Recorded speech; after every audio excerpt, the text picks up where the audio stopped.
누구든지 예수님을 나의 구세주로, 나의 주인으로 믿고 영접하면 구원을 받게 됩니다. 구원을 받게 된다는 그 말의 의미는 하나님의 자녀가 되는 권세를 얻어서 거룩한 자로 살아갈 수 있는 삶의 기회를 부여받게 되어서 우리 안에 항상 함께 해주시는 성령님의 도움을 받아서 하나님의 인도를 따라 살아가는 삶을 살게 되었다라는 것을 의미합니다. 이렇게 살다가 죽을 때가 되면 모든 성도들은 주님의 손에 붙잡혀 천국으로 인도를 받게 됩니다. 천국이 우리의 삶의 마지막이 된다는 거지요. 천국이 우리의 삶의 마지막이 된다는 말은 하나님께서 이 땅에서 하나님의 뜻을 따라 열심히 살아보려고 애쓴 모든 성도들의 마지막을 책임져 주신다는 의미입니다. 예수 믿으면 천국 간다. 이 말은 이 땅에서 아무렇게나 살아도 나중에 죽으면 천국 간다는 의미가 절대 아니라 이 땅에서 믿음을 가지고 산 성도들의 마지막이 천국으로 끝나도록 하나님이 붙드시고 이끌어 주신다는 의미입니다. 아멘이 되십니까? 예수님을 믿는 사람들에게 있어서 천국이라고 하는 것은 도피처나 회피처가 아닙니다. 천국은 하나님의 선물과도 같은 겁니다. 왜냐하면 한평생 믿음으로 살아보겠다고 애쓰고 노력하고 눈물 흘리고 소리 지르고 통곡하며 고통스러워하며 버텨온 그 수고를 하나님께서 아시고 계시기 때문에 믿음으로 산 사람들에게 있어서 천국이라고 하는 건 하나님의 선물과도 같은 거지요. 예수님을 믿는다고 해서 이 땅에서 잘 먹고 부자가 되고 높아지고 세상에서 영광을 얻게 되는 꼭 그렇게 사는 건 아닙니다. 오히려 예수님을 믿어서 더 힘든 삶을 살 수도 있습니다. 그러다 보니 많은 성도들에게 있어서 이 천국이라고 하는 곳은 도피처가 되기 쉽사항입니다. 힘들고 어려운 세상 빨리 죽어 천국이나 가면 좋겠다. 너무나도 힘들어서 믿음으로 산다고 하지만 기도하면 된다고 하지만 버텨도 삶이 우리의 마음을 편안하게 해주지 못할 때면 빨리 천국이나 가면 좋겠다라는 생각을 하게 됩니다.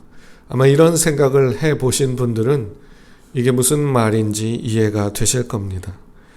그런데 여러분, 우리가 성경을 통해서 잘 생각하고 깨달아야 될 것이 있습니다. 그게 뭐냐면 예수님을 믿는 사람들에게 주신 이 땅에서의 삶이라고 하는 것은 하나님이 주신 기회이기 때문에 그렇습니다. 우리가 살아가는 이 삶 자체가 하나님의 은혜요, 하나님이 주신 삶의 기회입니다. 힘들고 어려운 일들이 다 없어져야 그제서야 비로소 하나님의 은혜가 임하게 된다는 말이 아니라 지금 오늘 숨쉬고 사는 이 삶이 하나님의 은혜고 축복이라는 의미입니다. 예수님을 믿고 나서 우리가 숨을 쉬고 사는 이 삶이 하나님이 주신 기회라고 하는 것은 이 삶에 대해서 우리가 할 일이 있다는 의미입니다. 우리가 매일매일 살아가는 이 삶 속에 믿음을 담아내기를 힘써야 되고 이 삶 속에 사랑을 담기를 힘쓰고 오래 참음을 담기를 힘쓰고 고민하고 걱정하고 화가 나고 눈물이 나는데도 불구하고 섬기는 마음을 담고 순종을 담기를 힘써야 합니다. 죽으면 천국 간다는 말은 하나님이 우리의 마지막을 붙잡고 너의 마지막은 이렇게 끝날 거야 라고 확인시켜주는 하나님의 확신입니다. 그래서 뭐 어쩌라는 거냐? 그러니 마지막은 하나님께서 천국으로 우리를 데리고 가 주실 것이니 이 땅에서 살아가는 삶을 하나님의 자녀답게 살아봐라. 죄를 지을 수밖에 없는 유혹에 빠지는 것이 우리들이지만 이겨보기를 힘쓰고 안 되면 기도해 보기를 힘쓰고 금식이라도 해보기를 힘쓰고 그리고 하나님의 말씀을 붙잡고 읽어보고 순종해 보려고 애를 써보고 우리로서는 그만큼 안 되겠지만 예수님께서 가신 그 길을 한 발자국이라도 한번 따라가 보는 삶을 살아봐라. 그래서 핍박하는 자를 용서해주고 힘든 고난 속에서 참으며 주님을 바라보고 인내하며 살아가 보라고 하는 것이 하나님이 우리에게 주시는 말씀입니다. 신약 성경을 한번 읽어보세요. 서신서들을 읽어보면 다 이런 내용입니다. 믿음으로 구원받는다는 내용과 더불어서 어떻게 살아가야 되는지를 얘기를 해줍니다. 아무데나 펴놓고 읽어보십시오. 만일 주님께서 이 자리에 우리와 함께 계신다고 한다면 우리에게 주시는 당부의 말씀을 요약해서 정리해 본다면 아마 이렇게 될 것 같습니다. 너희는 천국에서 부활할 거다. 내 나라에서 살 거다. 그러니 너는 구원받은 자로서 숨쉬며 살아가야 되는 그 삶의 자리에서 자녀답게 살아봐라. 그렇게 살아갈 수 있게 해주려고 나는 나의 모든 것을 십자가에서 다 피를 흘렸다. 그리고 모든 것을 너를 위해 내어주었다. 또 죄짓고 또 넘어져도 또 용서해 줄 터이니 거룩하게 살아가 보기를 힘써 봐라. 내 십자가를 져보고 내 길을 너도 가봐라. 내가 끝까지 도와주겠다. 그리고 그 마지막은 천국이 되도록 내가 붙잡아 주겠다.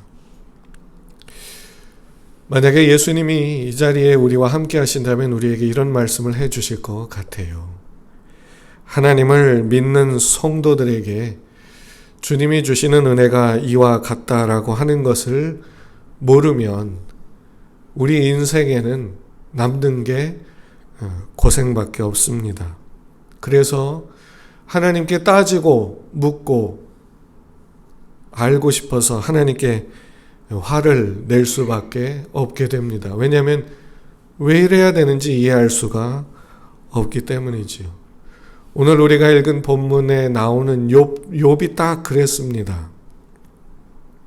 욥은요, 하나님 앞에서 잘 살아가 보려고 그 누구보다도 정말 열심히 노력했던 사람입니다. 왜냐하면 욥은 분명한 지식이 있었어요. 하나님께 잘하면 복받고 하나님께 잘못하면 벌받는다는 이 아주 간단하면서도 명확한 지식을 가지고 있었습니다. 그래서 하나님 앞에서 어떻게든 잘 살기 위해서 하나님 앞에 얼마나 잘했는지 모릅니다.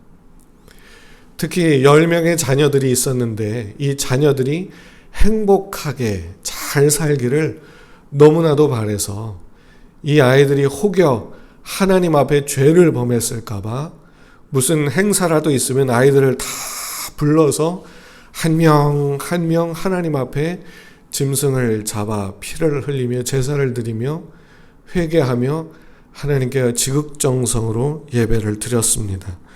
욥기 1장 4절부터 5절을 보면 이렇습니다. 그의 아들들이 자기 생일에 각각 자기의 집에서 잔치를 베풀고 그의 누이 3명도 청하여 함께 먹고 마시더라. 그들이 차례대로 잔치를 끝내면 욥이 그들을 불러다가 성결하게 하되 아침에 일어나서 그들의 명수대로 번제를 드렸으니 이는 욥이 말하기를 혹시 내 아들들이 죄를 범하여 마음으로 하나님을 욕되게 하였을까 함이라. 욥의 행위가 항상 이러하였더라. 욥은 하나님 앞에 복받고 잘 살고 싶어서 그래서 철저하게 자기의 삶을 관리했습니다. 욥의 삶은 항상 자기 자신과 자기 가족들과 자기 집안과 그리고 함께 사는 사람들에게 하나님의 은혜가 임하기를 원해서 진짜 모든 것을 희생하며 살았습니다. 욥이 정말로 두려워했던 것은 집안이 망가지고 하는 일이 다 무너지고 돈을 잃고 건강에 문제가 생기고 몸에 병이 들고 자녀들이 사고가 나고 이런 거 극도로 두려워했습니다. 그런데 이걸 어떻게 할 수 있느냐? 욥이 큰 사고를 당해서 재산을 다 잃고 짐승을 다 뺏기고 아내도 하나님을 저주하고 죽으라고 욕하고 떠나가고 몸에도 극심한 병이 들어서 통증으로 견디기 힘들어할 때 욥이 이렇게 말하거든요. 욥기 3장 25절입니다. 내가 두려워하는 그것이 내게 임하고 내가 무서워하는 그것이 내 몸에 미쳤구나. 욥이 두려워하고 무서워하던 것이 바로 이것이었습니다. 그런데 정말로 열심히 살았는데 정말로 하나님 앞에 죄 안 짓고 거룩하게 살려고 모든 노력을 다 기울였는데 이런 어려움들이 한순간에 닥쳐왔습니다. 어느 날 갑자기 종들이 뛰어옵니다. 어떤 사람들이 나타나서 가축을 다 뺏어가고 종들을 죽였는데 나만 살아서 여기 왔습니다. 또 한 명이 오고 또 한 명이 오고 또 한 명이 오면서 모든 걸 다 잃었다고 얘기해 줍니다. 그리고는 또 한 명의 종이 오더니 당신의 아들들이 집에 있는데 바람이 크게 불면서 집이 무너져 다 죽었습니다. 그리고는 몸에 병도 들고 난리가 났습니다. 욥은 이해하지 못했습니다. 왜 자기가 이런 어려움을 당해야 하는지 납득할 수 없었습니다. 정말로 열심히 살았는데 자기 자신도 가난한 자들을 돕기를 힘쓰고 아픈 자들을 찾아가서 위로해주고 힘들어하는 사람들이 있으면 가서 도와주고 열심을 다해서 살았는데 왜 이런 일을 겪어야 될까? 그런 어려움을 당했을 때도 하나님을 욕하지 않았습니다. 하나님을 욕하지도 않았는데 하나님은 무자비하게 자기를 대하셨지요. 욥은 자기가 그동안 살아왔던 모든 수고와 노력이 다 물거품이 되는 것을 느꼈습니다. 뭘 잘못했지? 어디서부터 잘못됐지? 뭐가 잘못된 걸까? 막 답답해서 죽을 지경이었지요. 그때 욥의 친구들이 찾아옵니다. 대만 사람 엘리바스, 수아 사람 빌닷, 나아마 사람 소발 3명의 친구가 찾아옵니다. 찾아왔는데 욥의 몰골이 너무 비참한 거예요. 그러니까 이 친구들이 뭐라고 말을 못해요. 말을 할 수가 없어요. 욥의 모습이 너무 비참하고 너무 힘들어 보이니까 무슨 말이 통하겠어요. 그러니까 이 친구들이 그냥 옆에 그냥 앉아 있습니다. 같이 있습니다. 욥은 친구들이 왔지만 답답한 마음을 숨길 수가 없었습니다. 하나님은 도대체 날 왜 이렇게 대하시나? 근데요, 욥이 이렇게 한탄을 하니까 친구들이 열이 받았어요. 욥의 말을 듣고서 친구들이 갑자기 욱하는 못하는 마음이 생겼습니다. 왜냐하면 욥이 하는 말을 잘 들어보니까 욥의 말의 요지는 이거예요. 난 잘못한 게 없는데 왜 하나님이 날 이렇게 힘들게 하는지 모르겠다. 답답해서 죽겠다. 차라리 나지 않았으면, 차라리 태어나지 않았으면 좋았을 것을 이라고 한탄하고 있거든요. 그러니까 이 친구들이 볼 때 아니 저 무슨 소리야 하면서 각각 이제 한마디씩 욥에게 건네기 시작합니다. 대만 사람 엘리바스가 먼저 입을 엽니다. 이 사람도 자기도 신비한 체험을 하면서 하나님 앞에 정직하지 못한 사람이 당하는 형벌에 대해서 잘 알게 됐거든요. 대가를 치러야 한다는 걸 알고 있거든요. 그래서 욥에게 이렇게 충고합니다. 4장 7절부터 9절을 보면 생각하여 보라. 죄 없이 망한 자가 누구인가? 정직한 자의 끊어짐이 어디 있는가? 내가 보건대 악을 밭갈고 독을 뿌리는 자는 그대로 거두나니 다 하나님의 입 가운데 멸망하고 그의 콧김에 사라지느니라. 엘리바스가 하는 말의 요점이 뭐냐면 인과응보다. 네가 잘못한 게 있으니까 하나님께 벌을 받은 거지 뭔 소리를 하는 거냐, 그런 의미입니다. 네 그 많던 재산이 어떻게 하루아침에 사라질 수 있느냐? 네가 범죄했기 때문이겠지. 네 아들 딸들이 한날 한시에 다 어떻게 죽을 수 있느냐? 네가 죄를 지어서겠지. 너무나도 당연한 논리 아니냐라고 엘리바스가 화를 내며 욥에게 꾸중을 하는 겁니다. 욥은 아니라고. 나는 그렇게 하나님께 죄를 지은 게 없다고. 하나님 앞에 얼마나 내가 바르게 살려고 노력했는지 아냐고. 그랬더니 옆에 있던 또 다른 친구 수아 사람 빌닷도 화가 납니다. 그러니까 이렇게 말합니다. 8장 3절 하나님이 어찌 정의를 굽게 하시겠으며 전능하신 이가 어찌 공의를 굽게 하시겠는가. 이 말은 야 그럼 네 말은 하나님이 틀렸다는 거냐? 하나님이 뭘 잘못했다는 거냐? 하면서 화를 내는 거예요. 그러면서 이 빌닷이 어디까지 말하냐면 네 자녀들이 왜 죽었는지 아니? 걔네들이 다 죄져서 죽은 거야. 8장 4절을 보면 내 자녀들이 주께 죄를 지었으므로 주께서 그들을 그 죄에 버려두셨나니. 이게 지금 친구들이 와서 욥에게 하는 말이에요. 욥은 왜 그런지 모르겠다. 왜 이런 고통을 당해야 되는지 모르겠다. 친구들 3명이 와서 하는 말이 잘못했으니까 벌 받았지. 1명, 2명, 3명이 똑같이 말합니다. 욥은 친구들로부터 아무 위로도 받지 못했습니다. 답답했습니다. 혹여나 하나님 앞에 죄를 범했을까 봐 날마다 제사를 드리고 회개하며 올바르게 살아가 보려고 몸부림치며 살았는데 죄 때문에 이렇게 됐다고? 납득할 수 없었지요.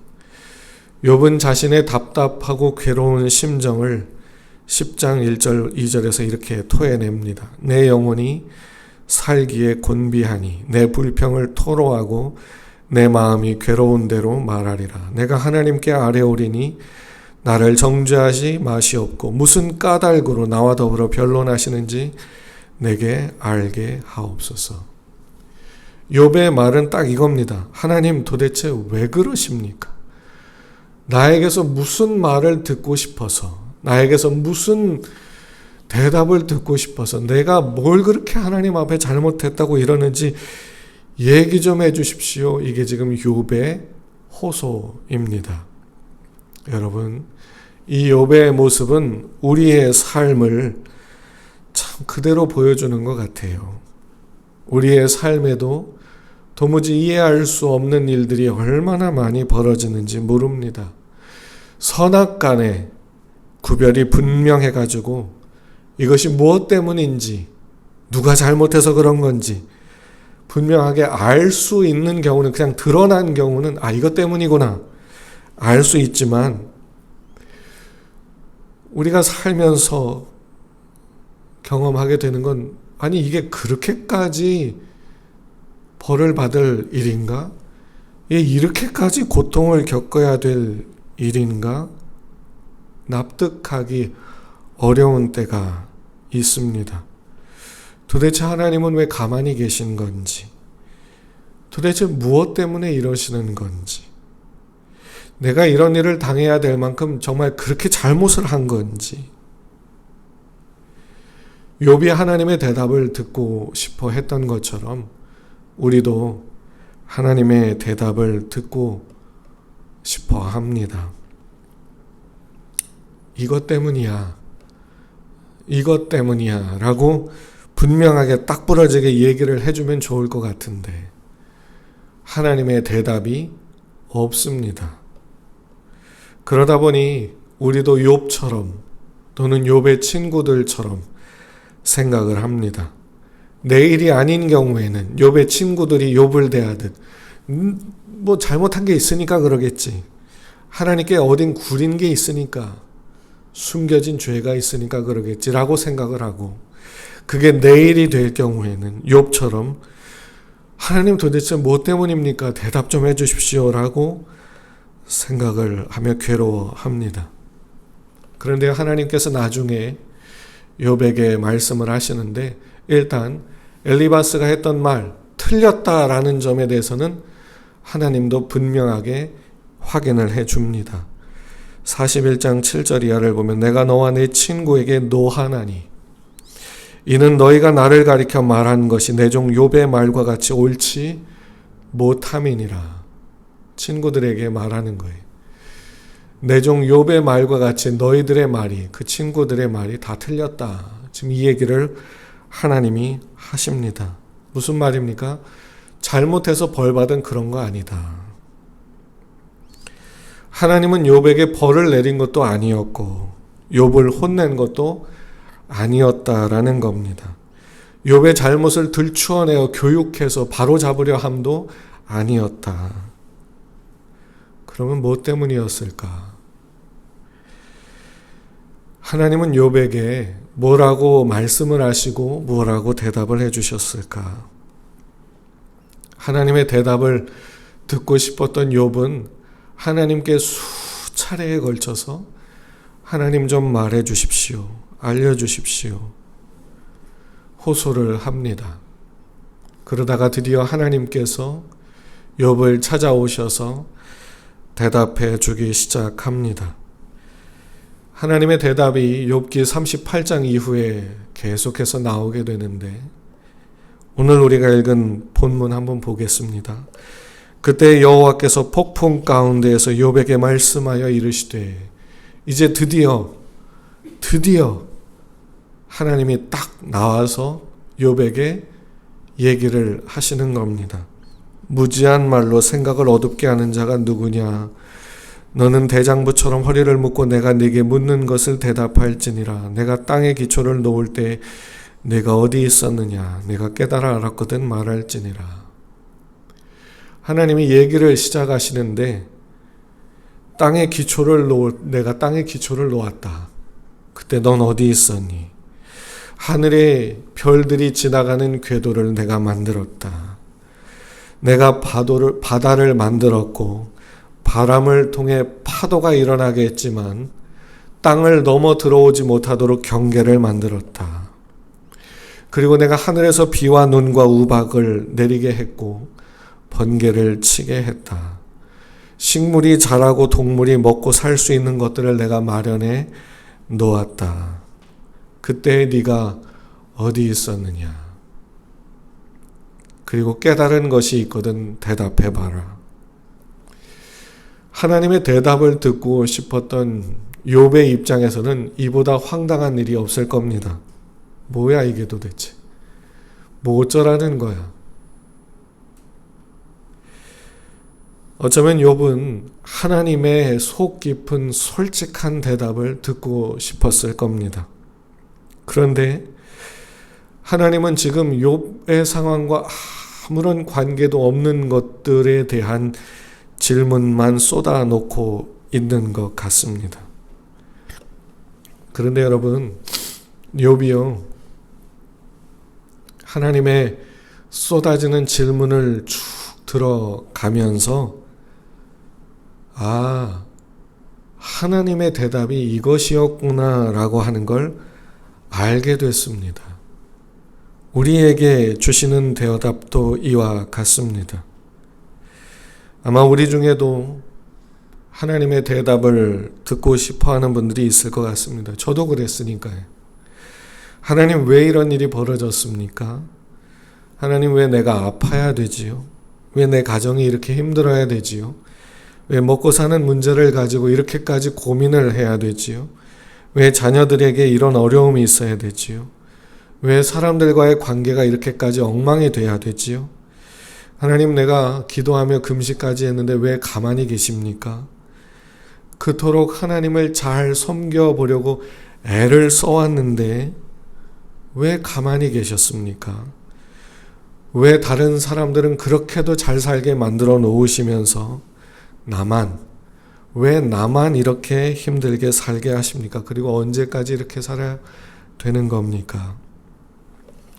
우리 속에 있는 질문들을 우리가 다 말로 꺼내서 정리를 해본다면 아주 두꺼운 책이 몇 권이 나올 것 같아요.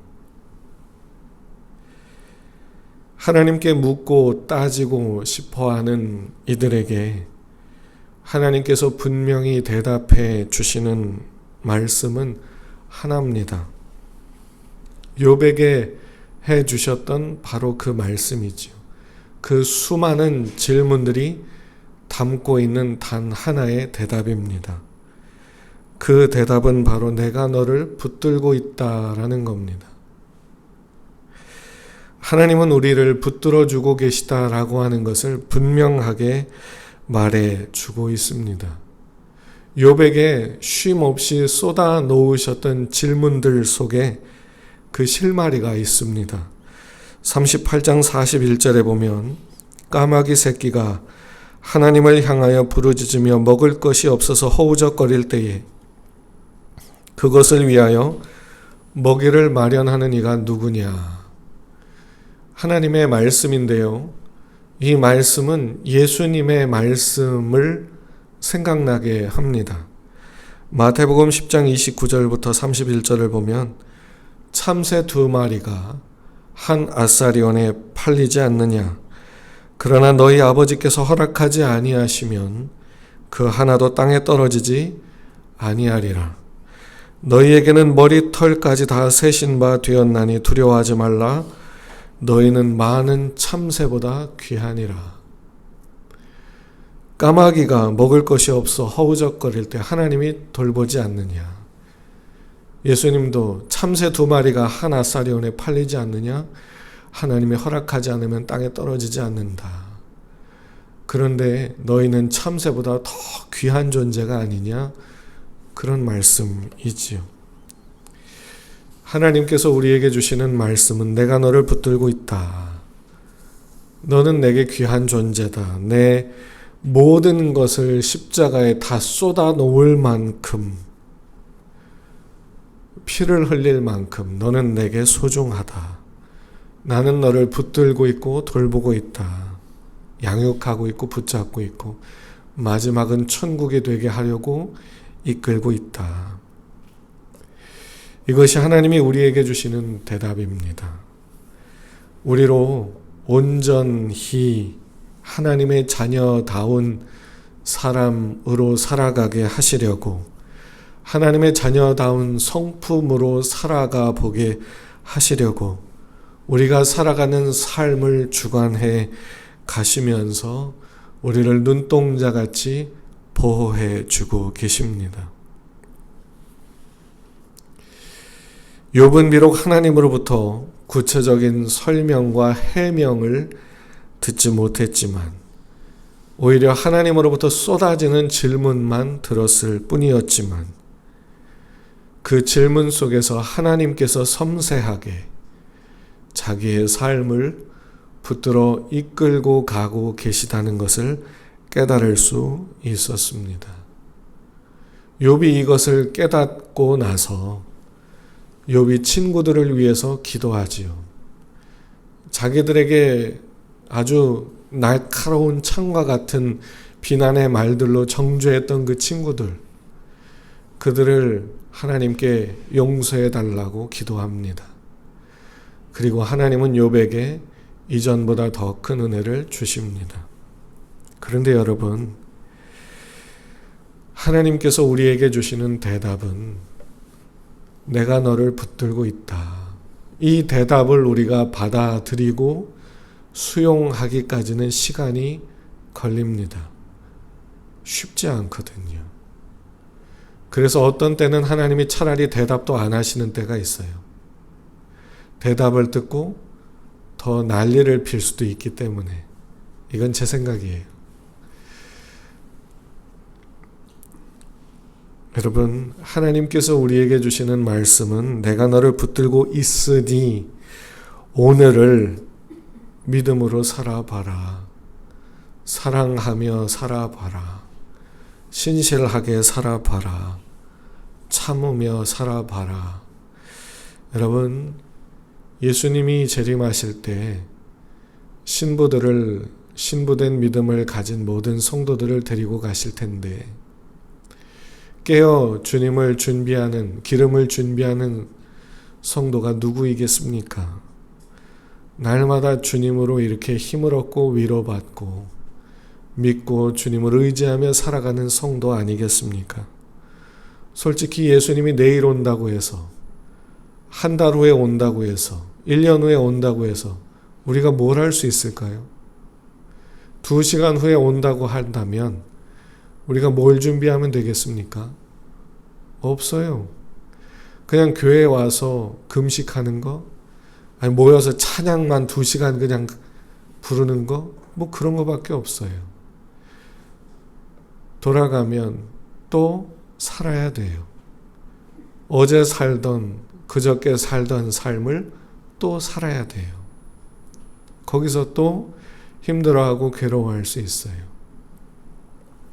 그런데 그 삶 속에서 하나님의 은혜를 깨닫고 감사하며 믿고 살아가는 것, 그것이 하나님이 기뻐하시는 믿음의 삶의 모습이 아닌가 싶습니다. 예수 믿은 우리를 곧바로 천국으로 데리고 가 주시면 너무 좋겠지만 이 땅에 살도록 남겨두시는 그 이유는 우리에게 자녀답게 살아갈 기회를 주시기 위해서지요. 우리가 복음을 전하는 것도, 교회에서 희생하며 헌신을 하는 것도, 매일매일 믿음으로 사는 것도, 돈을 버는 것도, 일상을 살아가는 것도 다 하나님의 자녀답게 살아가 보라고 하나님이 주시는 기회들입니다. 오늘을 살아가는 이 시간들이 하나님이 주시는 은혜의 전부이고 이 마지막에는 천국이 있습니다. 아멘이 되십니까? 아멘이 되실 때까지 기도하며 생각하며 묵상해 보시기를 축복합니다. 하나님께서 우리를 붙들고 계십니다. 우리가 당해야 되는 아픔과 한탄과 한숨이 어디까지 나오는지 알고 계십니다. 우리가 어디까지 넘어질 수 있는지도 알고 계시고, 어디까지 망가지고 무너질 수 있는지도 알고 계시고, 어디까지 올라와서 하나님의 뜻을 따라 살아갈지도 알고 계십니다. 그래서 하나님이 기다려주시는 것이고, 그래서 하나님이 우리를 붙들고 계신 이것을 놓지 않으시는 겁니다.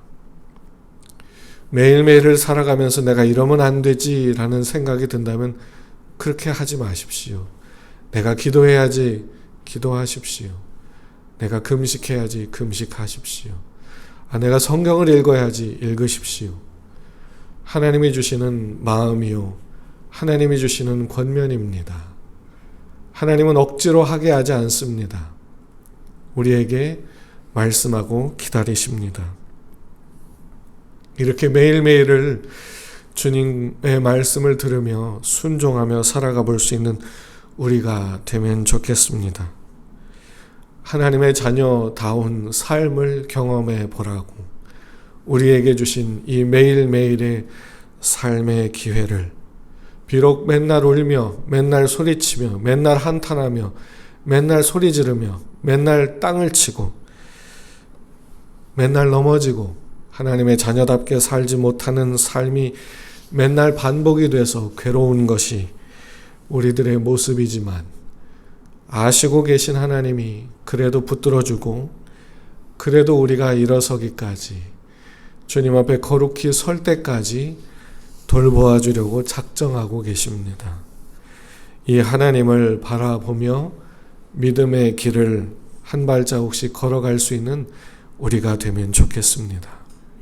그래도 사랑해보고 그래도 기뻐해보고 그래도 감사해보고 그래도 절제해보고 그래도 말씀을 읽어보고 그래도 순종해보고 그래도 섬겨보고 그래도 잘 되기를 마음으로 원해볼 수 있는, 그래도 예수님만을 바라보며 내게 허락하신 이 삶을 끌어안고 하루하루를 마주대하여 살아내어 볼 수 있는 우리가 되면 좋겠습니다. 하나님께서 이렇게 산 우리들을 마지막 때에 우리 손을 딱 붙잡으면서 수고했다 하며 천국으로 데리고 가 주실 줄로 믿습니다. 이렇게 주님을 만나게 되어질 수 있는 저와 여러분들이 다 되실 수 있기를 주님의 이름으로 축복합니다.